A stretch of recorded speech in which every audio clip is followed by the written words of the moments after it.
Petersburg city election is now just a few days away, and this week we are taking action to help inform you with stories focusing on specific issues you need to consider before you vote. Today's topic, how each candidate will approach law and order. Our Brendan McLaughlin continues his series of reports tonight. Brendan? Hi, Jameson. Yeah, neither candidate is proposing any radical changes to the police department or their policies, but there's a philosophical difference between the two that could swing enough votes to determine the winner. In his re-election effort, Mayor Bill Foster enjoys the support of his police officers union. Shortly after being sworn in 2009, Foster relaxed the police chase policy that some officers felt was too restrictive.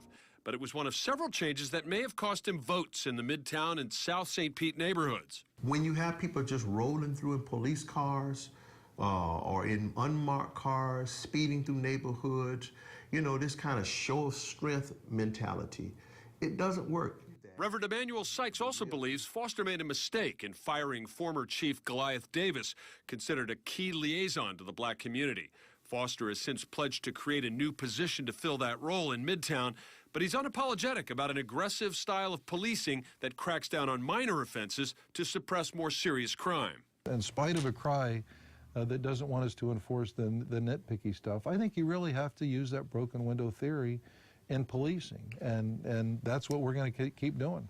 Challenger Rick Kreisman claims he has a philosophical difference with Bill Foster on policing. We've gotten away from more of the traditional community policing philosophy, which emphasizes relationships between citizens and businesses and the police department. So I want to get back to that. With current Chief Chuck Harmon set to retire this year, the new mayor will have to hire his replacement. Foster says he'll take a lot of input before deciding and doesn't believe the department needs to improve rapport with the community. I don't see that there's a rapport problem, even with Harmon, but anytime you bring in a new leader, whether it's somebody from within or somebody from the outside, they have to establish trust. On that last point, Rick Kreisman agrees. What I'd like to see is more of a chief who's focused on creating a partnership with the community so that there is that level of trust. Many believe turnout in the Midtown and South St. Pete areas will be critically important. Tomorrow we'll show you how the candidates plan to improve the lives of voters in those neighborhoods.